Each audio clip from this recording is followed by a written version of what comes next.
چوہانیوں کو زدوکوب کرنے کے علاوہ سیدوں نے اپنے کسی ایک آدمی کو بھی زخمی کیا تھا۔ اندھیرے کے باعث میرا آدمی چہرہ نہیں دیکھ پایا، لیکن اس کا خیال ہے کہ وہ منصب عالم شاہ تھا۔ پتھر کی تیز آواز اس کے کانوں میں پڑی تو بدر کی پیشانی پر رگ ابھر آئی۔ منصب اور اس کے محافظوں کے علاوہ کیا وہاں کوئی اور شخص تھا جو اس کے خاندان سے ہو؟ پوچھتے ہوئے وہ خواہش کر رہا تھا کہ جواب اس کی توقع کے مطابق نہ ہو۔ جی بالکل، وہاں منصب شاہ کا باپ سید وقار عالم شاہ بھی تھا۔ تپڑ نے حسب توقع جواب دیا تو بدر نے لب بھینچتے ہوئے کال کاٹ دی۔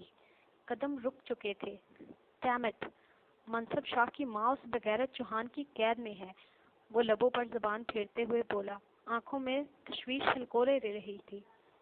کیا ہوا ہے، کچھ بتاؤ گے؟ شانزل نے بولنے کی جرأت کی تھی۔ علیشہ اور شہیر سائیں چوہان کے گھر سے فرار ہو چکے ہیں۔ یقیناً وہ دونوں اصلیت جان چکے ہیں، تبھی انہوں نے ایسا کیا۔ بدر نے الٹے قدم موڑتے ہوئے کہا، اس سے اچھا اور کیا ہو سکتا ہے؟ شانزل نے کہا تو بدر نے سنجیدہ نگاہوں سے اس کی طرف دیکھا، پھر اسے ساری بات بتاتا چلا گیا۔ منصب عالم شاہ کو اسی کے آدمیوں نے زخمی کیا ہے شانزل، جانتے ہو کیوں؟ کیونکہ اس کے باپ نے ایسا کروایا ہوگا۔ مجھے یقین ہے کہ منصب کو اس کی ماں کی جان کی دھمکی دی گئی ہوگی۔ وہ عبدالعزیز چوہان کے پاس جانا چاہتا ہوگا اور اس کے باپ نے اسے روکنے کے لیے اپنے آدمیوں کو یہ حکم دیا ہوگا۔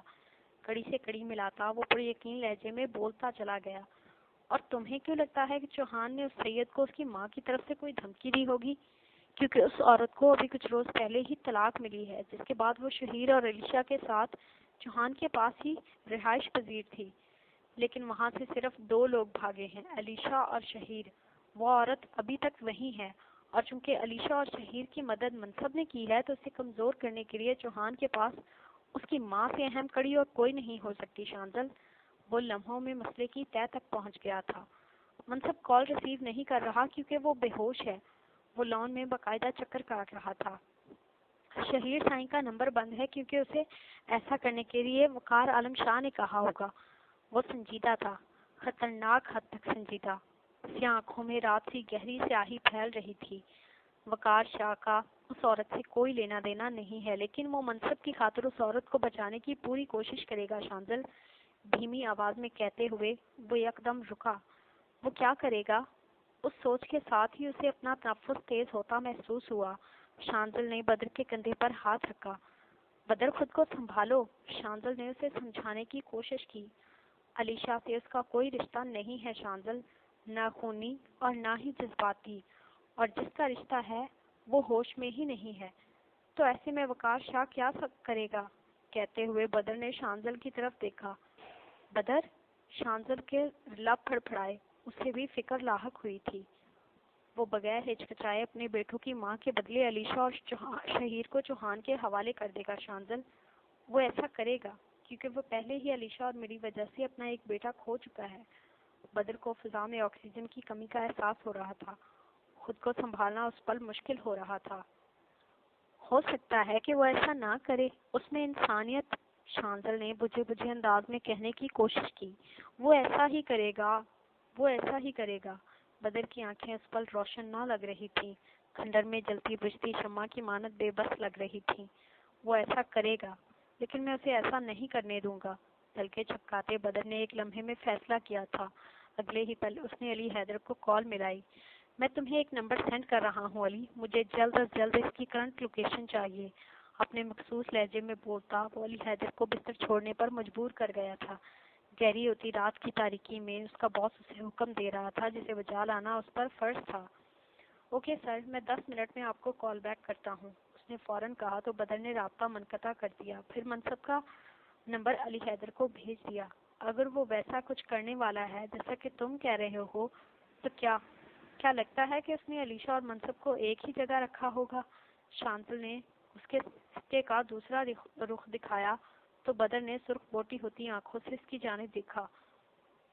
اسے وہی ہونا چاہیے جہاں اس کا بیٹا ہوگا شانزل، اور اگر نہیں ہوگا تو اسے وہاں تک لانے کا طریقہ میں بخوبی جانتا ہوں۔ نگاہوں کا رخ بدل کر پرسوچ نظروں سے آسمان کو تکتے ہوئے اس نے مضبوط لہجے میں کہا تو شانزل نے سر اس بات میں ہلا دیا۔ وہ پشت پر ہاتھ باندھنا اب چھوٹے چھوٹے قدموں سے لان میں ٹہل رہا تھا۔ اسے علی حیدر کی طرف سے کال کا انتظار تھا۔ سیدھے ہاتھ میں ریوالور پکڑے وہ بری طرح ہانپ رہے تھے، چہرے پر غصہ اور آنکھوں میں واضح پریشانی ناچ رہی تھی۔ انہیں اپنے آدمیوں کے پٹنے کی خبر مل چکی تھی۔ علیشا اور شہیر کے فرار ہو جانے کا ایک ہی مطلب تھا، پھانسی کا پھندا۔ اگر ان دونوں میں سے کوئی ایک بھی عبدالعزیز چوہان کے خلاف FIR درج کروا دیتا تو پولیس ان کے دروازے پر آ پہنچتی۔ دوسری جانب اگر منصب یا وقار شاہ میں سے کوئی ایک بھی ایسا کرتا تب بھی انہیں حوالات میں بند ہونا پڑتا، لیکن فقط ایک کڑی ایسی تھی جو انہیں تسلی دے رہی تھی، اور وہ کڑی سندل چوہان تھی۔ عبدالعزیز چوہان نے ایک نظر صوفے پر ڈالی جہاں وہ ہوش و خرد سے بیگانہ پڑی تھی۔ پیشانی سے ٹھوڑی تک بنی خون کی لکیر سوکھ چکی تھی۔ ان کا شاطر دماغ بری طرح گھوم رہا تھا، کچھ سجھائی نہ دے رہا تھا۔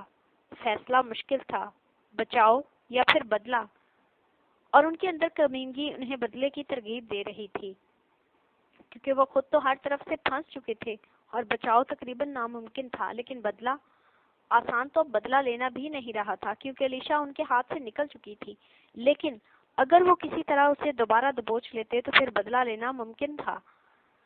ٹرن ٹرن موبائل کی بجتی گھنٹی نے ان کی توجہ اپنی جانب کھینچی تو انہوں نے موبائل نظروں کے سامنے کیا۔ وقار عالم شاہ کا نام جگمگا رہا تھا۔ عبدالعزیز چوہان کے لبوں پر ایک کمینی مسکراہٹ ڈر آئی۔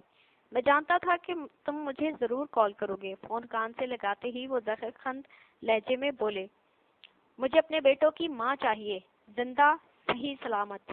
ان کی بھاری آواز فون کے سپیکر سے ابھری۔ اور تم جانتے ہو کہ بدلے میں مجھے کیا چاہیے؟ عبدالعزیز چوہان نے فوراً کہا۔ وہ دونوں بہن بھائی سندل کے بحریہ ٹاؤن والے فلیٹ میں ہیں۔ ابھی میں فلیٹ کے باہر ہی موجود ہوں، لیکن کچھ دیر ہی میں اپنے آدمیوں کو لے کر یہاں سے نکل جاؤں گا۔ تم سندل کو یہاں لے آؤ اور اپنے بھتیجا بھتیجی کو لے جاؤ، وقار شاہ نے بنا جھجکے صاف لہجے میں کہا۔ تو عبدالعزیز چوہان نے گردن موڑ کر سندل کی طرف دیکھا۔ وہ ہنوز ہوش و خرد سے بیگانہ تھی۔ اور کیا گارنٹی ہے کہ تم میرے ساتھ کوئی کھیل نہیں کھیل رہے؟ چوہان نے سلگتے ہوئے لہجے میں پوچھا۔ گارنٹی تمہارے پاس، تمہاری قید میں ہے۔ اگر تم فلیٹ کے آس پاس کچھ غیر معمولی دیکھو تو سندل کو گولی مار دینا، اور اگر علیشا اور شہیر کو ساتھ لے جاتے ہوئے راستے میں کچھ غیر معمولی محسوس کرو تو ان دونوں کو گولی مار دینا، لیکن خیر ان دونوں کے جینے مرنے سے مجھے بالکل فرق نہیں پڑتا۔ وقار عالم شاہ نے تفصیل سے جواب دیا تو وہ لمحہ بھر کو خاموش ہو گئے۔ یہ آفر صرف ابھی کے لیے ہے۔ اگر تم سندل کو کچھ کرتے ہو یا تم نے میری ملکیت میں سے کسی گھر میں دراندازی کی تو یاد رکھنا کہ سید وقار عالم شاہ تمہیں زمین کی 7ویں تہہ میں سے باہر نکال کر دوبارہ اسی تہہ میں گاڑ دے گا۔ انہوں نے مزید کہا تو عبدالعزیز چوہان نے اپنے لب بھینچ لیے۔ وقار عالم شاہ کی آواز بھاری اور لہجہ مضبوط تھا، انداز میں کوئی رعایت نہ تھی۔ مجھے منظور ہے، لیکن سبحانی والے معاملے کا کیا ہوا؟ عبدالعزیز چوہان نے کچھ سوچ کر پوچھا۔ یہ آفر میں نے تمہیں اس لیے دی تاکہ تم اپنے بیٹے کی موت کا بدلہ لے کر اپنا دل ٹھنڈا کر سکو چوہان۔ اس کے بعد میں اپنا دل ٹھنڈا کروں گا، ٹھنڈے ٹھار لہجے میں کہہ کر انہوں نے کال کاٹ دی۔ عبدالعزیز چوہان نے ٹوں ٹوں کرتے موبائل کی سکرین کو گھورا۔ اشارہ صاف تھا، وقار عالم شاہ سے سبحانی کا خون ہرگز معاف نہیں کرنے والا تھا۔ عبدالعزیز چوہان نے ایک گہرا سانس خارج کیا، پھر اپنے خاص ملازم کو آواز دی، سندل کو گاڑی میں ڈالو، ہم نکل رہے ہیں۔ اسے حکم دیتے وہ تیزی سے اپنے کمرے کی طرف بڑھ گئے۔ وہ پچھلے 2 گھنٹے سے جلے پیر کی بلی کی مانند یہاں سے وہاں ٹہل رہی تھی۔ بار بار اس انگریزنی کا چہرہ اس کی آنکھوں میں گھوم رہا تھا، اس کا لب و لہجہ، وہ انداز، سب کچھ اس کا دل جلائے دے رہا تھا۔ لیکن کیوں؟ وہ کیوں جھلس رہی تھی؟ اس کے اندر شدت سے سوال ابھرا تھا۔ مہربان نے لب بھینچتے ہوئے اپنا سر ہاتھوں میں تھام لیا۔ وہ بے اختیار بیڈ پر ڈھہنے کے سے انداز میں لیٹ گئی۔ نہیں منصب شاہ، نہیں، میں تمہیں اس کے لیے معاف نہیں کروں گی۔ آنکھیں بند کرتی وہ بڑبڑائی۔ دل عجیب ہی شور مچا رہا تھا۔ سیاہ ہجر گیا، درد انتظار گئے، کسی کا درد گیا، درد کے حصار گئے، اداس رات، خزاں ہم سفر، سفر گمنام، تیرے خیال کے موسم ہمیں تو مار گئے، نہ جاں بھڑکتی ہے اپنی نہ راکھ ہوتے ہیں، ہمیں یہ کیسی مصیبت میں تم اتار گئے، عجیب دشمنے جہاں تھا کہ بن لڑے جیتا، عجیب جنگ تھی ہم جس میں ہار گئے۔ دروازہ کھلنے کی آواز پر وہ اٹھ کر بیٹھی، کمرے سے نکل کر دیکھا تو بیرونی دروازے پر وقار عالم شاہ تھے۔ آپ اندر رہیں مہرماں، انہوں نے اسے کہا تو وہ خود سے الجھتی کمرے کا دروازہ بند کر کے اندر آ گئی۔ 5 سے 7 منٹ کے وقفے کے بعد اس کے کمرے کا دروازہ نوک ہوا تھا۔ مہرماں نے پلٹ کر دیکھا۔ آ جائیں، اس نے اس جانب دیکھتے ہوئے کہا، لیکن دروازے کو ادکھلا چھوڑ کر وہ اس تک اپنی بات پہنچا رہے تھے۔ میں ذرا جلدی میں ہوں، پھر آؤں گا، آپ باہر آ جائیں اور منصب کا خیال رکھیں۔ ان کی بھاری آواز ابھری تو وہ سرعت سے اس جانب آئی۔ دروازہ کھول کر لیونگ ایریا میں آئی تو وہاں منصب کو صوفے پر لیٹا پایا۔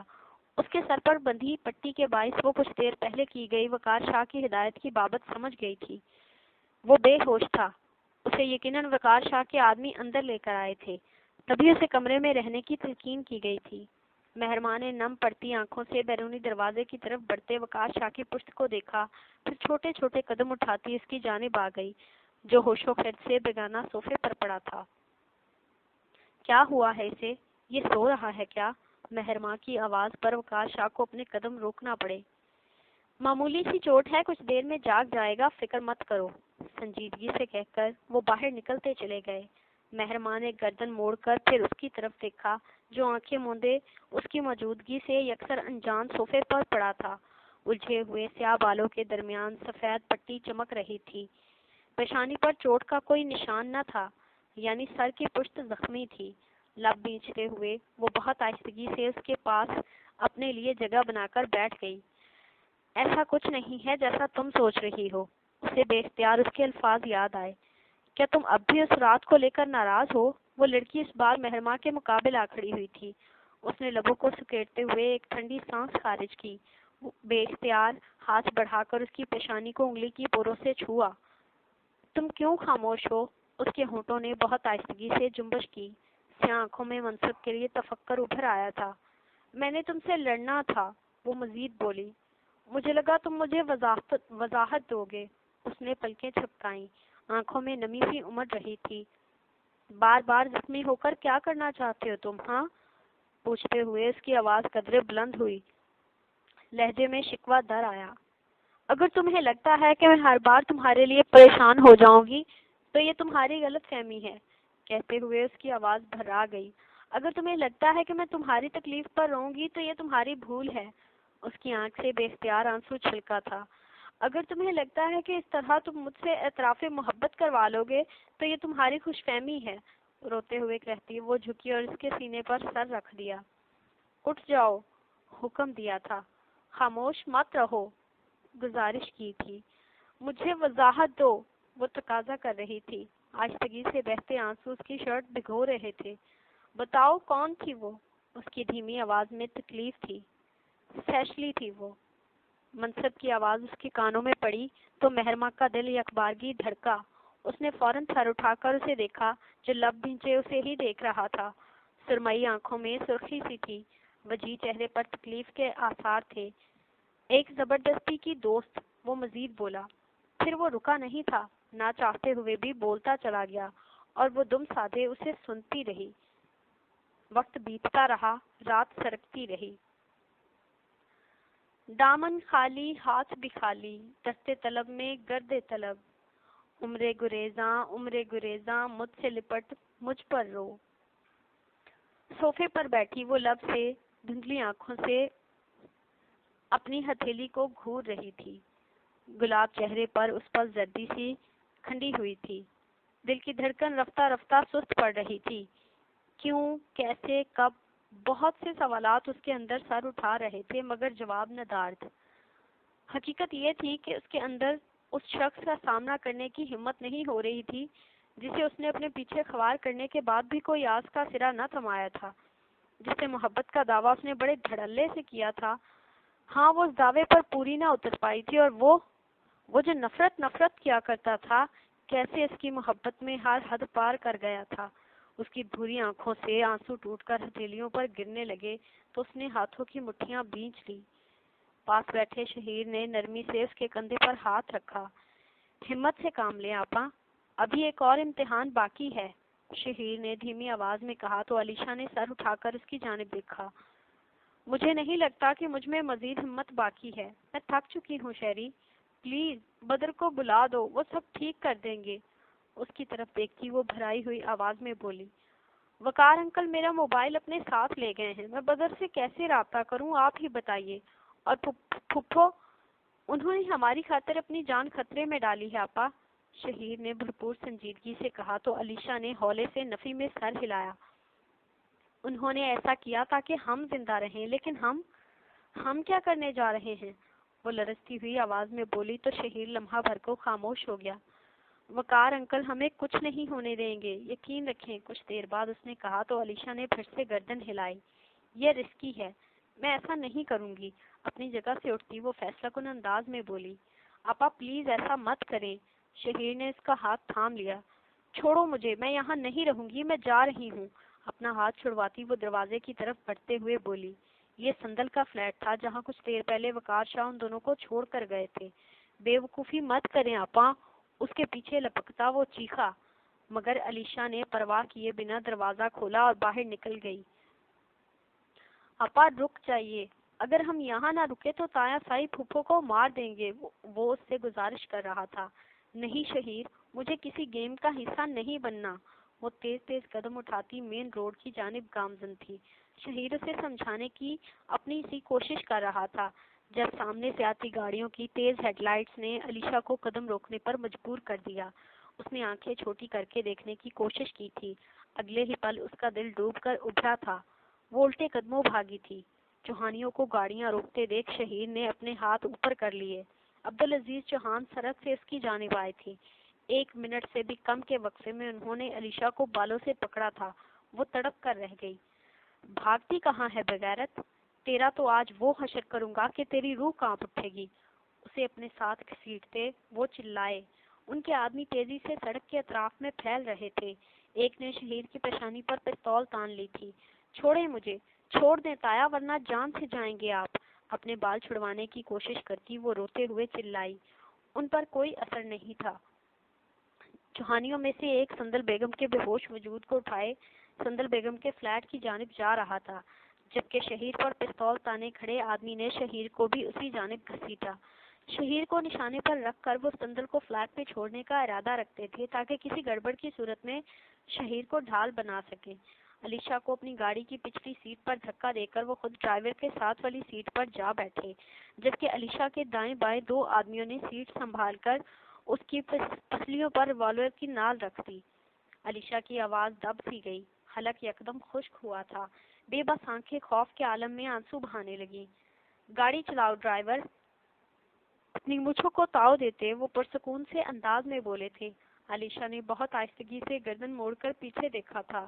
دھندلی نگاہوں کے سامنے پستول کی نوک پر شہیر کا وجود نظر آیا تھا۔ اس نے بے اختیار منہ پر ہاتھ رکھ لیا۔ شہیر کو اس سے پچھلی گاڑی میں بٹھایا جا رہا تھا۔ علیشا کی بھیگی آنکھوں میں 1.5 گھنٹے قبل کا منظر گھومنے لگا جب وقار عالم شاہ نے ان دونوں بہن بھائی کو سندل بیگم کے فلیٹ میں چھوڑا تھا۔